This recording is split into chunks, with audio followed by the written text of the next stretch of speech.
Hello, and welcome to Millie's Mystic Musings. The reason I created this podcast is because there's a lot of what seems to be negativity in media and even perhaps out there more locally. And so I wanted to create a safe space where we could talk about topics around mysticism. My focus has pretty much always been with Buddhism, but I have explored lots of different philosophical belief systems. I don't claim to be an expert. I just wanted to open a space that we could share information and in a more positive light.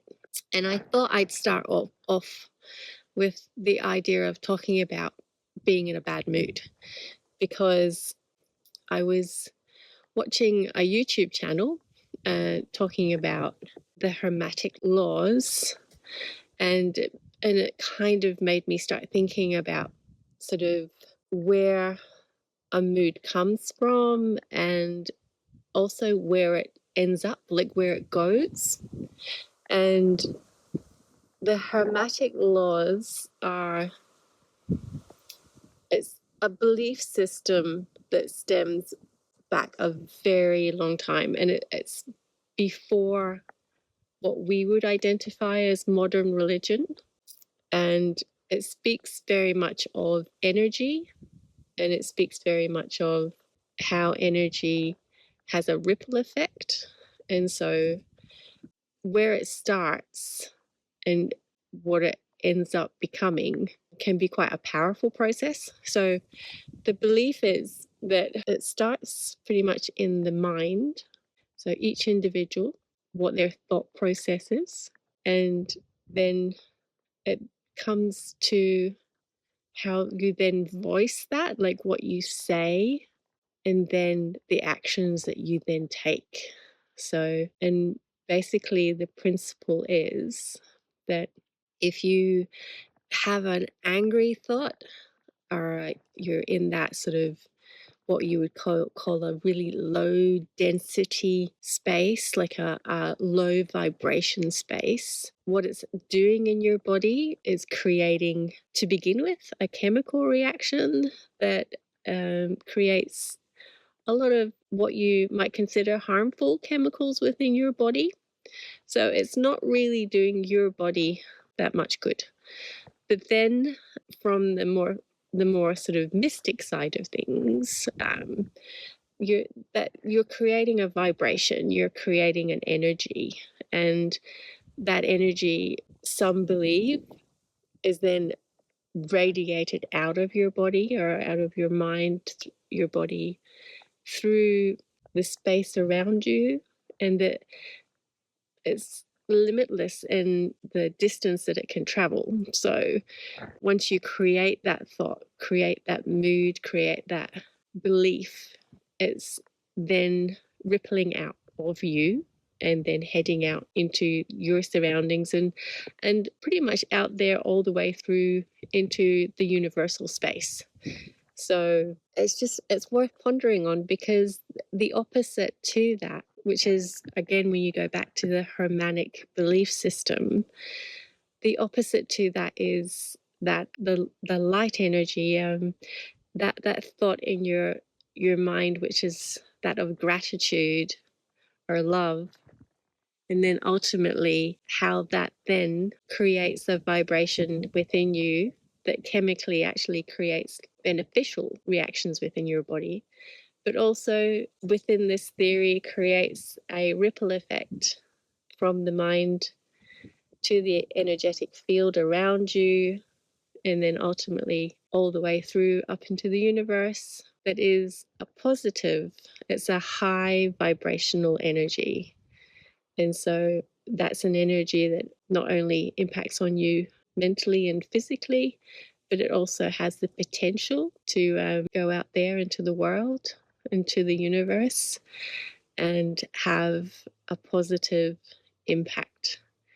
And it just kind of makes you think that if you are sitting in a space where you're like angry at something, or you're angry at a person, or you're angry at something, a situation that's happened, or maybe you're even, well, I guess even more so now with social media, you're angry about something that's happening in a different country. It might be a political issue, or it might be some kind of act of nature that has sort of created a lot of destruction. It's worth thinking about sort of your perspective on it. I think I read a Buddha quote, and it said, it was in essence saying, if you are angry at somebody, it's like licking poison, in the sense of it does more harm to you and it has no impact on the person that you're actually angry at. So it's the anger within you that has no real impact on anybody else as such. And I guess from looking at yourself and your own perspective, like maybe it's worth thinking about, I guess, have you looked to teachings like Thich Nhat Hanh, who is a modern Buddhist icon who actually just passed away relatively recently. He very much talks about when you feel a negative emotion, he views that as what he calls wrong thinking. So a negative emotion in respects to anger, he encourages you to stop and look inward and kind of go, okay, why am I angry? Where did this come from? And just have an understanding of it, and then think about, okay, I'm going to now treat myself like I would a child or a baby, and say, okay, I understand, and now I'm going to give myself some love and some compassion in order to wash away this anger in my body. And so basically he's promoting that idea of stillness, of being in the moment, of, I guess, identifying that the life experience is just that, it's an experience. And if you get swept away with emotions that are negative, it takes away from that experience. But we can talk more about that in a different podcast. I think Thich Nhat Hanh and his teachings are quite amazing, and have been teachings that I've gone back to over and over again, because when you delve into other philosophies and other belief systems, you find that there's little connecting beliefs or connected teachings that you resonate with, and they're kind of universal. And when you find those little universal teachings, you kind of think, well, there must be a real resonance to them, like a truth, because they kind of ripple through many different religions and many different belief systems. Yeah, so if we're talking about specifically, the negative, so we're talking about the bad mood, it's just worth taking a bit of time out and a breath and thinking about the implications of it. Again, from the Hermetic kind of perspective, it's not just you individually that create that mood or that energy. The belief is that it can actually come from outside of you as well, like in the sense of you might be having quite a sort of okay day, doing your thing, and suddenly you're kind of feeling like you don't feel right. You feel agitated or annoyed or frustrated. And again, looking at Thich Nhat Hanh, you kind of sit back and you go, well, where did that come from? And you might not be able to identify anything that's happened in the immediate situation, or anything that you think might have created that mood.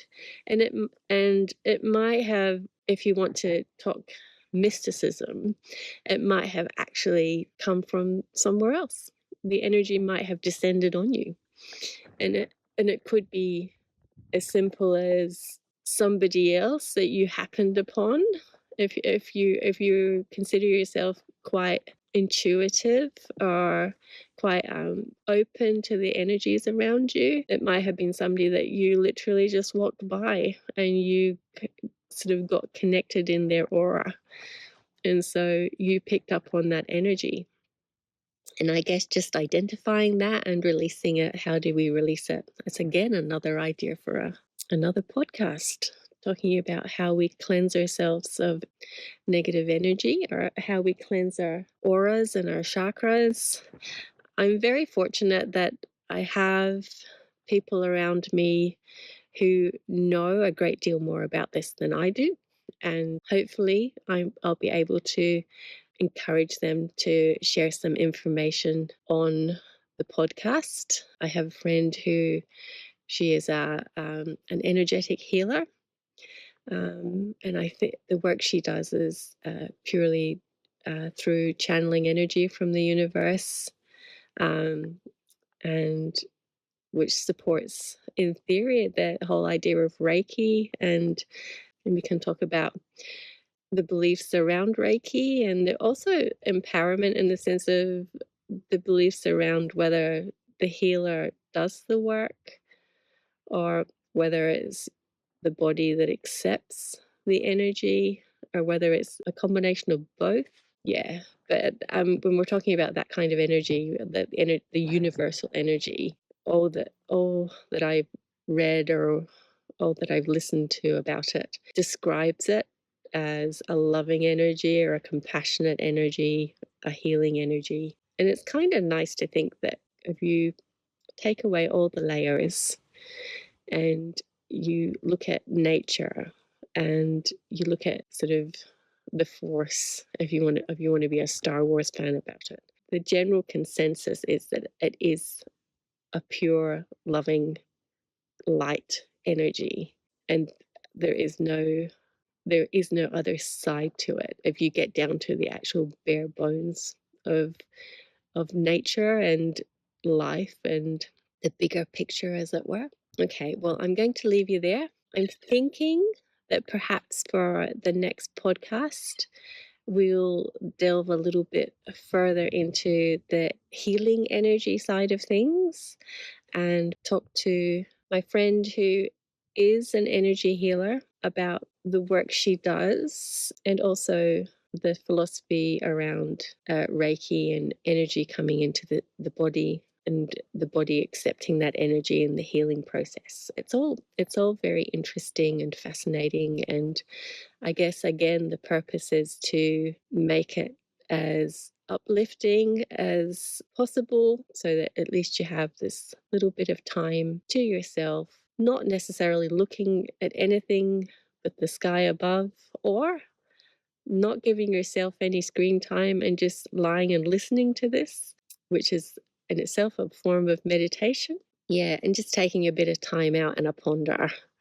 Again, I'm not an expert, and these are just my musings, but if you're enjoying it, come along again, and I look forward to sharing in our next podcast. Bye for now.